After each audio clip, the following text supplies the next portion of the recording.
You know what's interesting about the leash you're wearing right now? You didn't feel anyone tie it. There was no rope around your neck, no moment you remember being trapped. And if someone asked you today, "Are you free?" you'd say yes without even thinking. But here's the uncomfortable truth. You've checked your phone so many times today, you've lost count. You've told yourself just 5 more minutes more times this week than you'd like to admit. And somewhere, quietly, a part of you already knows something isn't right. This isn't a video about phone addiction. You've heard that lecture before, and you tuned it out. This is a video about something deeper, the psychology of why intelligent, capable people become the easiest to leash. And by the end, you're going to recognize at least 3 of these in yourself. Here's the paradox almost nobody talks about. The smarter and more emotionally aware you are, the more vulnerable you actually are to this particular leash. Not less, more. Because the same mind that craves stimulation, that gets bored easily, that needs novelty to feel alive, that mind is exactly what these apps were engineered to hook. It's not a coincidence. It's not a personal failure. It's a design matched perfectly to a brain like yours. So let's look at the 10 signs the leash is already on you, and why almost none of them look like what you'd expect. Sign 1. You check your phone before your eyes are even fully open. Society calls this normal now. Everyone does it.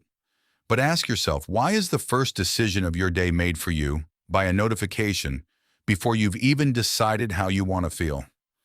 Neuroscience shows this isn't willpower failure. It's a conditioned response. Your brain has been trained through thousands of repetitions to associate waking up with seeking dopamine. The habit loop formed before you were even conscious enough to resist it. You didn't choose this. It was installed. Sign 2. You feel a flicker of anxiety when your phone isn't in reach. People call this just being attached to technology. But that phrase hides what's actually happening. Psychologists have a name for this: separation anxiety, the same mechanism once studied in infants separated from a caregiver. Your nervous system has started treating your phone the way it once treated a source of safety. That's not weakness. That's your brain doing exactly what brains do. Attaching to whatever it's been taught delivers relief. Sign 3. You open an app with no reason, no message to check, no task to do. Your thumb just moves there. This gets dismissed as mindlessness. But mindlessness is the wrong word. What's actually happening is called an automaticity loop. The behavior has been repeated so many times it now runs without conscious input at all, like breathing. You're not lazy. You're not undisciplined. You're running a program your own repetition wrote. Sign 4. You scroll to feel better, and you finish feeling worse. This one carries shame with it, because it looks like you should have learned by now. Why do you keep doing something that makes you feel bad? Here's the science. It's called a variable reward schedule. The same mechanism behind slot machines. You're not chasing good feelings. You're chasing the unpredictability of maybe getting one.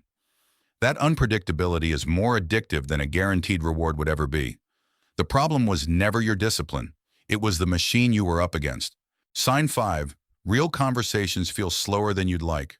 A friend is talking and some part of you is waiting for a natural pause to check something. You feel guilty about it. You call yourself rude, distracted, present but not present. But this isn't about caring less for people. Your brain has been trained on rapid content, cuts every few seconds, information delivered instantly. A normal, unhurried conversation now genuinely feels understimulating by comparison. You didn't lose the ability to connect. Your baseline for stimulation was raised without your permission. Sign 6. You remember less of your day than you used to. You scroll for an hour and can't recall a single thing you saw. This scares people. They wonder if something's wrong with their memory. Nothing is wrong with your memory. Content built for infinite scroll is deliberately structured to be forgettable. No beginning, no end, no reason for your brain to store it. You're not failing to remember.